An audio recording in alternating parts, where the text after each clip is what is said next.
Selamat malam, Bapak-bapak, Ibu-ibu. Terima kasih buat waktunya. Ya, jadi memang saya pernah dapat kesempatan nulis buku Dare to be Champion bersama mentor saya Pak Timotius Aditan, teman saya James Kam dan Ibu Weni. Ketika kami menulis itu, latar belakangnya adalah sebuah pertanyaan klasik. Kenapa ada orang yang sukses, ada orang yang gagal? Kenapa ada orang yang bisa jadi juara atau tidak? Pertanyaannya sebenarnya sederhana. Nah, hasil dari sana ada sebuah diskusi bersama salah satunya mentor saya Pak Hendra Kusuma, Ibu Ailing. Akhirnya sebetulnya saya tidak menciptakan, tapi akhirnya menemukan ya. Jadi itu sudah ada. Ada 5 hal sebetulnya yang membuat seseorang menjadi juara di dalam hidupnya. Itu biasanya kita menyebutnya dengan 5C. Jadi yang C pertama adalah orang-orang yang fight, orang-orang yang sukses, orang-orang yang berhasil. Mereka orang-orang yang hidup di dalam panggilan. Jadi C pertama adalah calling. Kedua, orang-orang yang menjadi juara ini, orang yang sukses ini, mereka orang-orang yang memiliki karakter. Karakter-karakter tertentu yang sebetulnya zaman sekarang mungkin menjadi cukup langka ya. Salah satunya adalah bisa dipercaya. Mereka adalah orang-orang yang bertanggung jawab. Mereka orang-orang yang bisa diandalkan. Mereka orang-orang yang disiplin. Ya, jadi artinya ada karakter-karakter yang di 5C itu saya bahas bahwa tanpa karakter ini sulit untuk menjadi seorang juara. Ya, untuk memenuhi panggilan. Yang berikutnya adalah kompetensi. Ya, jadi para juara orang yang mengkompetensikan dirinya. Orang yang mengasah keterampilannya, menambah pengetahuannya, menambah pengalaman hidupnya sehingga mereka menjadi expert. Ya, nah karena begini, karakter tanpa kompetensi nggak ada gunanya. Sementara kompetensi tanpa karakter juga mematikan ya. Banyak orang pintar tapi bermasalah. Yang keempat, mereka mempunyai koneksi sebetulnya. Nah, stay connect ini seperti kemarin kita bahas sedikit, soal bahwa orang-orang yang berhasil ini mereka selalu connect dengan impian mereka, connect dengan panggilan hidup mereka, mereka connect dengan kondisi mereka saat ini, connect dengan orang-orang terdekat mereka, mereka juga punya network yang baik ya. Terakhir, untuk menjadi juara, ujung-ujungnya yang dilihat adalah kontribusi C-nya. Nah, 5C inilah sebetulnya yang mendasari penulisan buku Dare to be Champion ini sebetulnya. Buku ini udah nggak ada ya. Buku ini ditulis tahun 2011. Nah, berhasil bergumulan bersama Pak Hendra, kita ngobrol banyak berkali-kali. Keluarlah 5 hal itu. Nah, di salah satunya kita membahas bahwa dibutuhkan keterampilan-keterampilan tertentu, apapun posisi kita, apapun karir kita, apapun peran dalam hidup kita, kami menemukan, bukan menciptakan, mungkin ada 8 skill yang kalau kita miliki skill-skill itu, maka akan terjadi yang namanya transformasi sebetulnya. Hidup kita akan melakukan transformasi. Dan karena ini disebutnya skill, artinya bisa dipelajari. Dia learnable. Asal orang itu mau melakukan, mau belajar, punya kemauan, dia pasti bisa. 8 skill itu kira-kira apa aja Bu Susani? Yang pertama adalah lifelong learner. Lifelong learner itu di mana bahwa belajar itu adalah kegiatan seumur hidup. Jadi belajar itu tidak hanya kita peroleh ketika kita di sekolah, tapi selama kita hidup kita terus belajar. Kemudian yang kedua adalah time management. Ketika kita belajar tentang waktu, sebenarnya kita perlu dulu tahu waktu itu apa sih? Kenapa kita perlu memanage waktu? Karena pada akhirnya ketika kita memanage waktu, kita sedang memanage hidup kita. Yang ketiga adalah strategic planner. Strategic planner itu di mana kita men-set atau merencanakan apa yang menjadi goal kita atau target kita.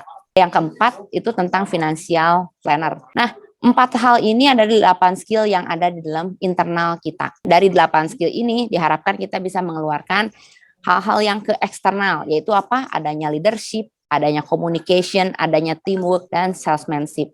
Karena 4 hal eksternal ini bisa kita lakukan hanya dengan orang lain. Tetapi 4 hal pertama internal ini kita lakukan di dalam diri kita, dengan diri kita sendiri. Ya, mungkin itu 8 skill, dan malam ini Pak Riko akan mengupas yang pertama, yaitu tentang lifelong learner ya, Pak Riko. Jadi artinya memang salah satu skill utama dan pertama, skillnya amat sangat basic. Di sekolah-sekolah juga kita melakukan ini ya, kita belajar. Tapi saya ingin membahas bahwa pembelajar seumur hidup lebih dari sekedar SD, SMP, SMA, S1, dan sebagainya. Artinya belajar adalah DNA dari setiap orang. Manusia itu makhluk pembelajar. Jadi kita harus sepakat dulu itu. Jadi artinya ketika seorang bayi lahir, tanpa disuruh dia akan belajar sebetulnya. Belajar berjalan.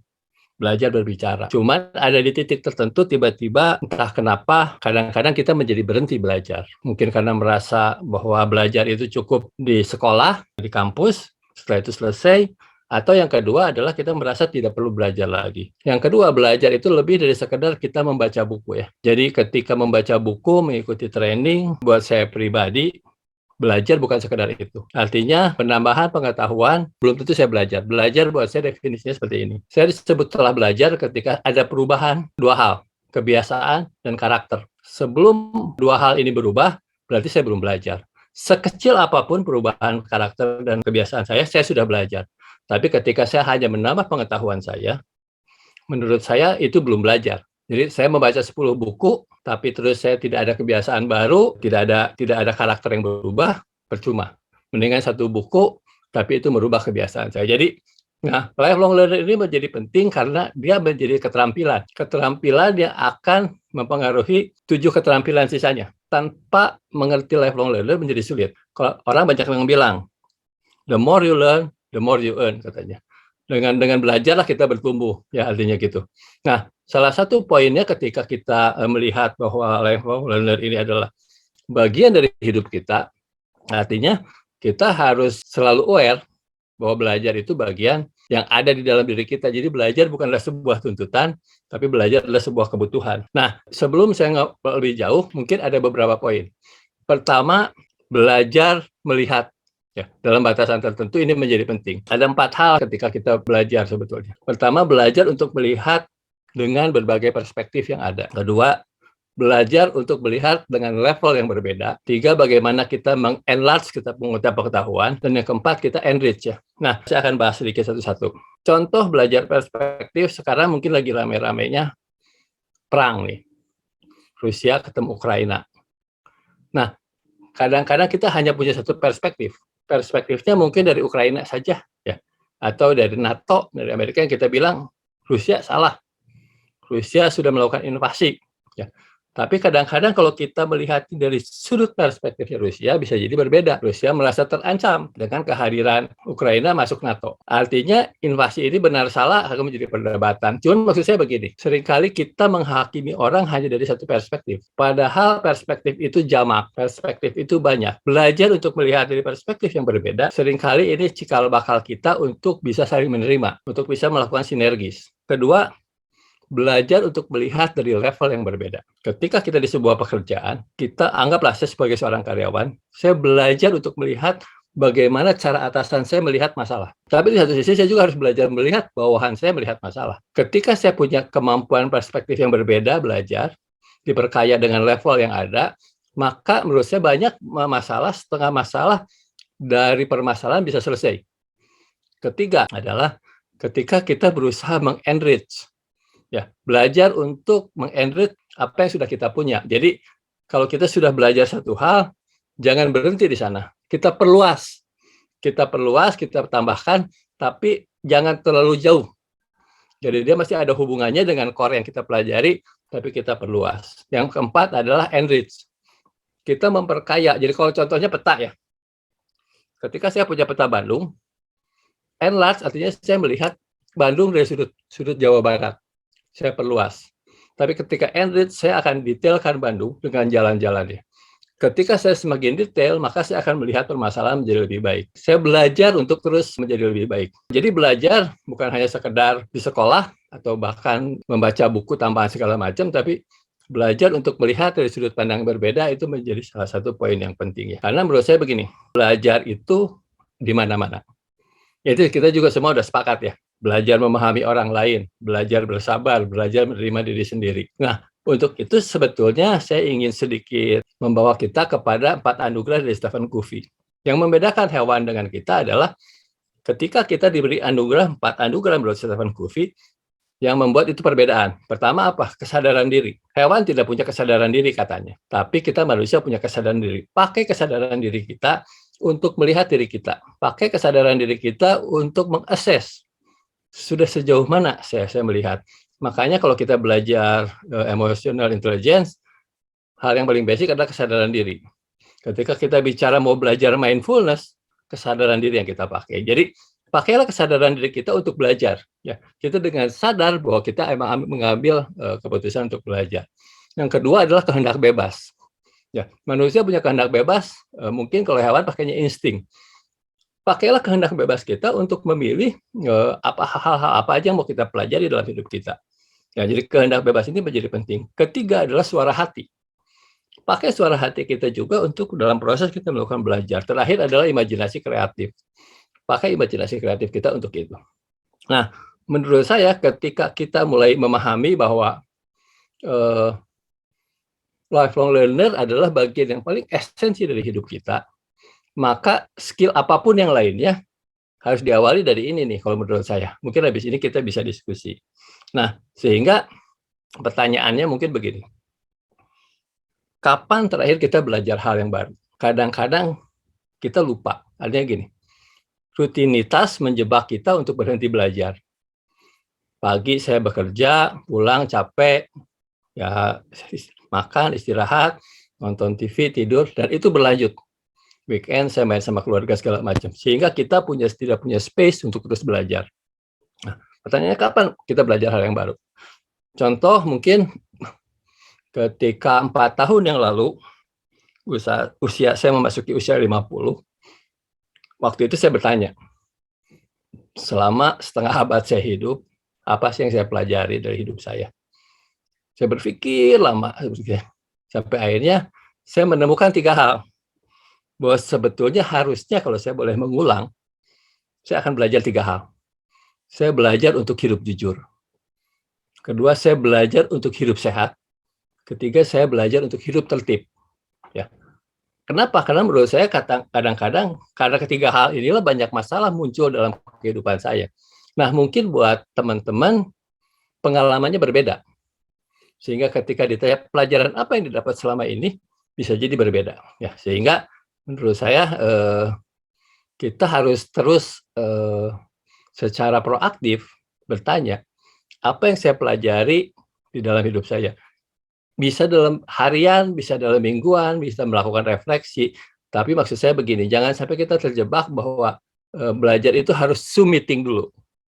Belajar itu harus membaca buku dulu. Tidak. Tuhan sudah kasih kemampuan 4 anugerah itu untuk supaya kita bisa belajar sebetulnya. Nah, ketika kita melakukan ini, transformasi mulai terjadi. Perubahan banyak terjadi ketika kita mulai menyadari bahwa saya adalah makhluk pembelajar. Bahwa tanpa belajar, nothing. Ya. Berhenti kita bertumbuh, kita jadi busuk. Ya. Tapi kita akan terus disegarkan ketika kita belajar. Jadi skill pertama ini menurut saya sangat penting, karena skill ini akan mengikuti skill yang lain.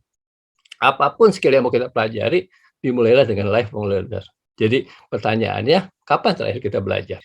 Apa yang kita pelajari? Yang kedua yang ingin dibahas yang saya belajar banyak dari Pak Riko adalah time management. Jadi time management itu kita tahu ya, ketika kita mengatur waktu kita, sebenarnya bukan hanya mengatur waktu ya, kita sedang mengatur hidup kita. Ya, nah ketika kita mengatur hidup kita, berarti kita harus merencanakan apa yang menjadi prioritas dalam kehidupan kita. Satu hal yang sering salah atau yang sering gagal dipahami oleh orang-orang tentang waktu. Orang-orang selalu berpikir kita memiliki banyak waktu. Waktu saya masih panjang, terutama kalau kita masih muda ya. Wah, waktu saya masih panjang, saya masih punya banyak kesempatan untuk belajar, untuk berusaha, untuk melakukan segala hal ya. Dan ketika saya melakukan kesalahan masih banyak waktu untuk memperbaikinya. Apakah betul seperti itu?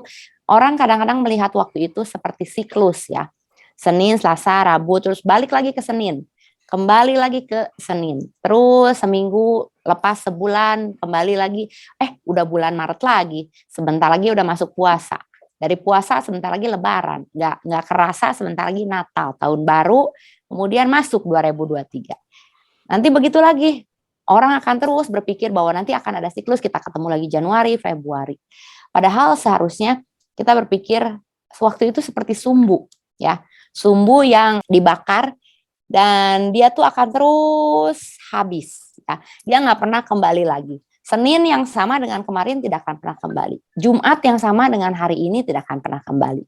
Bahkan jam sekarang pun tidak akan pernah kembali. Ya, walaupun saya akan membawakan topik yang sama beberapa kali, tapi meaning yang atau image atau sesuatu yang Bapak Ibu dapatkan mungkin tidak akan pernah sama gitu ya. Jadi kadang-kadang kita jebakannya di situ. Kita berpikir kita masih memiliki waktu. Padahal waktu itu nggak pernah kembali. Karena itu ketika kita memanage waktu kita atau kita melakukan time management, sebenarnya yang kita sedang manage atau sedang kita atur adalah hidup kita. Ya, lalu bagaimana cara kita mengatur waktu kita, hidup kita? Kalau dari bukunya Stephen Covey yang First Thing First ya, tentu Bapak Ibu pernah membacanya. atau mungkin pernah juga membaca resensi bukunya, bahwa Stephen Covey mengatakan, ini juga ada dalam Seven Habits-nya Stephen Covey ya, habit yang ketiga mungkin ya. Nah, dia mengatakan bahwa first thing first, jadi letakkanlah yang pertama menjadi yang pertama. Terkadang kita sering gagal meletakkan yang pertama kita menjadi yang pertama. Kenapa? Karena kita gagal menentukan apa yang menjadi prioritas kita. Tentu Bapak Ibu juga tahu bahwa dalam hidup manusia, apalagi yang pernah baca bukunya Covey, ada 4 kuadran waktu ya. Kuadran yang pertama, kuadran yang kedua, kuadran yang ketiga, kuadran yang keempat. Ya, yang ke-1 tentu saja yang penting dan mendesak, urgent yang harus kita laksanakan. Udah urgent, penting lagi ya. Nah, yang kedua penting tapi tidak urgent. Ya, disitulah hal-hal yang bisa kita pelajari ya. Penting buat kita, tapi tidak harus dilakukan at the moment. Nah, kemudian ada kuadran yang ketiga, yaitu urgent, tapi tidak penting sebenarnya waktu itu. Tapi harus kita lakukan. Kalau tidak, nanti kita kena punishment atau ada konsekuensi.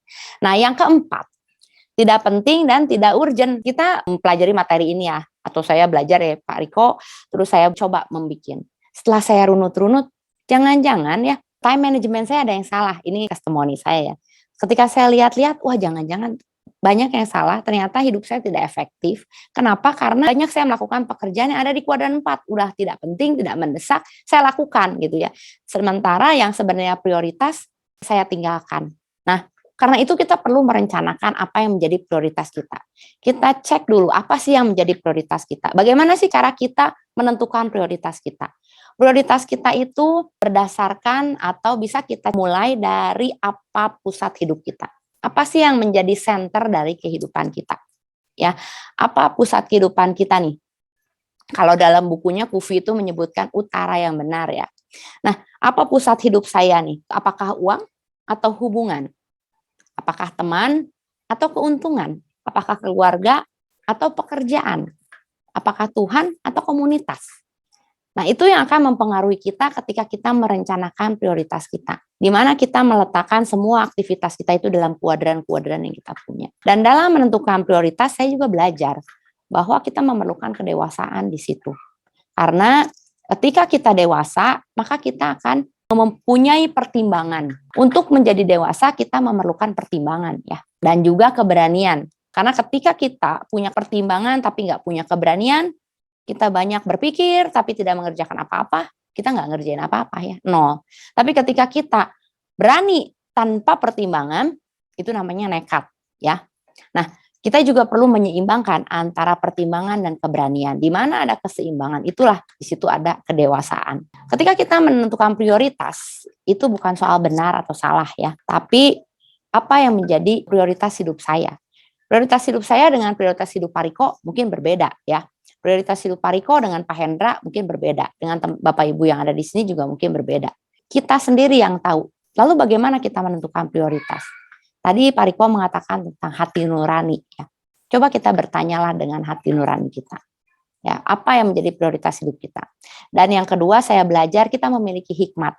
Hikmat dari Tuhan itulah yang terpenting malah, yang terbesar, di mana kita juga bisa minta hikmat dari Tuhan untuk menentukan apa yang menjadi prioritas dalam hidup kita. Nah, paling bagus ketika kita berpusat atau ketika kita menentukan pusat hidup kita yang tadi. Ketika kita meminta hikmat dari Tuhan, kita memusatkannya kepada prinsip-prinsip. Bukan prinsip-prinsip keagamaan ya, tapi prinsip-prinsip yang diajarkan oleh Tuhan. Prinsip-prinsip di mana hati nurani kita, hikmat kita yang bekerja. Sehingga ketika kita menentukan prioritas kita, kita bisa bertanggung jawab dan memiliki integritas di situ. Bapak Ibu, di dalam merencanakan atau menentukan prioritas, diperlukan juga keseimbangan antara peran. Ya, seperti contohnya misalnya saya seorang ibu, juga seorang istri, juga seorang anak. Ya, dalam rumah ini saya kebetulan tinggal bersama orang tua saya karena papi saya sudah nggak ada, jadi saya tinggal bersama mami saya dan kebetulan saya anak sendiri, anak satu-satunya. Jadi akhirnya di rumah ini saya itu adalah seorang mami dan juga saya seorang istri dan juga saya seorang anak. Nah, disitulah saya harus membagi peran saya dan menentukan prioritas saya. Karena ada kalanya ini merupakan prioritas saya kepada anak, tapi orang tua saya juga tidak boleh dilupakan. Tapi saya juga tidak boleh menomorduakan suami saya, ya. Disitulah harus ada keseimbangan antar peran. Mungkin di satu waktu akan terjadi ketidakseimbangan. Ya, contohnya apa? Misalnya, waktu saya baru melahirkan anak saya yang kedua, kejadiannya cukup rumit ya. Mungkin beberapa teman udah tahu lah. Karena cukup rumit, maka pemulihannya juga cukup rumit. Tidak seperti pemulihan ibu-ibu melahirkan seperti biasanya. Nah, sementara saya harus memprioritaskan diri saya, memulihkan diri saya juga memprioritaskan menyusui anak saya. Ketika itu, maka orang tua dan suami saya nggak bisa jadi prioritas. Tapi sampai di satu momen ketika saya sudah bisa pulih, anak saya juga siklusnya kembali normal setelah dia terbiasa hidup di dunia ini, maka sampai di satu titik saya bisa menyeimbangkan kembali peran-peran saya, baik sebagai anak maupun sebagai istri. Jadi intinya dari semua yang tadi saya katakan adalah ketika kita menentukan prioritas, pikirkanlah tentang apa yang menjadi main thing dalam kehidupan kita. The main thing is keep the main thing the main thing. Itu aja mungkin dari saya. Silakan ada tanggapan atau ada tambahan dari Pak Riko, silakan. 2 skill yang sekarang di-sharing menurut saya skill yang esensial ya, yang ketika itu dipelajari menurut saya transformasi sudah mulai terjadi dalam hidup kita gitu. Jadi tidak ada jalan pintas, tidak ada hal yang bersifat quick fix. Semuanya ada proses begitu ya. Belajar bukan berujung kepada nilai rapot, bukan kepada berapa sertifikat yang saya punya, tapi belajar adalah sebuah proses pertumbuhan, dan itu akan terjadi sampai akhir nanti kita mati. Mengatur waktu kita itu adalah bagian dari mengatur hidup kita. Ya, jadi mungkin menurut saya skill-skill ini adalah sesuatu yang berharga untuk dipelajari, untuk dikuasai, sehingga kita bisa tetap update. Nggak ketinggalan zaman, nggak kadaluarsa. Baik Bapak Ibu sekalian, terima kasih Bapak Ibu semuanya, selamat malam, salam sehat selalu dan salam sejahtera.